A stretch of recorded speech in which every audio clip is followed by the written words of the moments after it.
अब हम आपको ब्रह्म के अंदर कितनी कला होती है, जैसा कि यह हर जगह लिखित है कि उस ब्रह्म में 16 कलाएं होती हैं और इन्हीं 16 कलाओं से वह ब्रह्म पूर्ण है और सर्वोपरि है।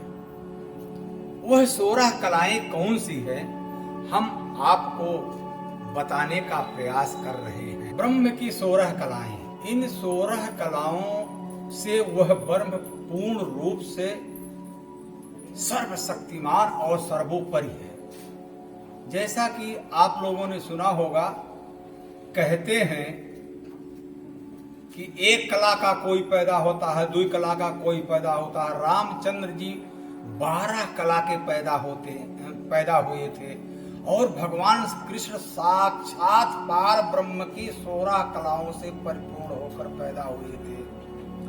अब हम यह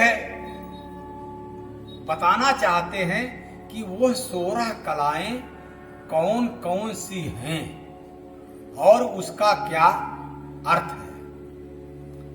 ब्रह्म की 16 कलाओं में सबसे पहली कला है श्री। श्री माने होता है धन, और नंबर दूसरी कला है भू। भू माने होता है अचल धन। भू माने होता है अचल धन। जैसे पृथ्वी है, धरती है, संपत्ति है, घर है, मकान है और वृक्ष पेड़ पौधे जो अचल हैं वो भू में आते हैं। यह प्रभु की दूसरी कला है। और तीसरी कला है मोहकता, जिसको इला कहते हैं। उस भगवान की तीसरी कला है इला। इसको मोहकता, व्यापकता कहते हैं। चौथी कला है कीर्ति। कीर्ति का अर्थ होता है यश। वह सबसे बड़ा यशस्वी के रूप में होता है, यह उसकी चौथी कला है। और 5वीं कला है लीला। लीला का अर्थ होता है उत्सव और आनंद। और अगली कला यानी 6वीं कला होती है कांति। कांति, जिसका अर्थ होता है सौंदर्य, तेज। 7वीं कला है विद्या, जिसका अर्थ होता है ज्ञान व विज्ञान। और 8वीं कला है जिसका नाम है विमला। विमला माने होता है पारदर्शिता। पारदर्शिता ये भगवान की 8वीं कला। और भगवान की 9वीं कला है उत्कर्षणी। उत्कर्षणी, उत्कर्षणी का अर्थ होता है नियोजन और प्रेरणा। भगवान की 10वीं कला का नाम है ज्ञान, जिसका अर्थ होता है नीर, धीर और विवेक।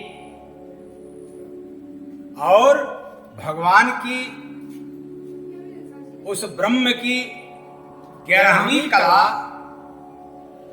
है क्रिया, जिसका अर्थ होता है कर्तव्य परायणता। क्रिया, कर्तव्य परायणता।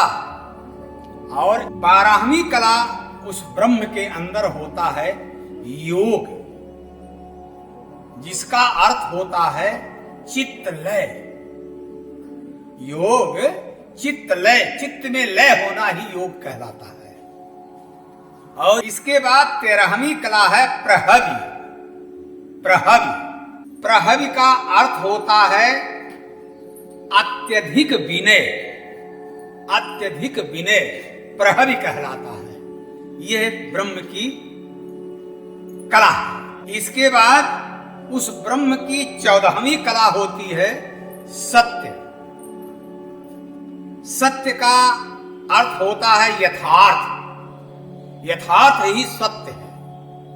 और इसके बाद उस ब्रह्म की 15वीं कला है ईसना। ईसना माने होता है आधिपत्य। आधिपत्य किसी को अपने अधिकार में लेना, यह ब्रह्म की 15वीं कला है। और उनकी 16वीं कला का नाम है अनुग्रह। अनुग्रह का अर्थ होता है उपकार। इस प्रकार से ब्रह्म के अंदर यह 16 कलाएं जो हैं विद्यमान रहती हैं और वह पूर्ण ब्रह्म कहलाता है। इसी 16 कलाओं से परिपूर्ण भगवान कृष्ण ने यदुवंश में अवतार लिया था और उनका जो कार्य था वो अलौकिक था। जो भी वो कार्य करते थे उस कार्य को कोई मनुष्य या पृथ्वी का व्यक्ति कर ही नहीं सकता था। जैसे 7 दिन तक एक अंगुली पर 8 कोस लंबे पहाड़ को धारण करना अलौकिक कार्य था। इंद्र द्वारा मेघ की बरसात के जल का पता नहीं वहां धूल उड़ना, यह अलौकिक कार्य था। दावानल को पी जाना अलौकिक कार्य था। काली दह से उस कालिया को नाक करके वहां से भगा देना, ये अलौकिक कार्य था। जो भी उन्होंने कार्य किया था उसको मनुष्य नहीं कर सकता था। इसीलिए अलौकिक शक्तियों से वो परिपूर्ण थे। ये 16 कलाएं उनके अंदर विद्यमान थी। लेकिन और भगवान राम ने जो 12 कला से अवतार लिया तो वह मर्यादा पुरुषोत्तम कहलाए। पुरुषों में उत्तम, जो मर्यादित जीवन व्यतीत करने वाला, उन्होंने जो भी कार्य किया उसको मनुष्य कर सकता है। उन्होंने अपनी शक्ति दे करके जो कार्य कराया वह दूसरा व्यक्ति ईश्वर की ही शक्ति थी। जैसे हनुमान जी का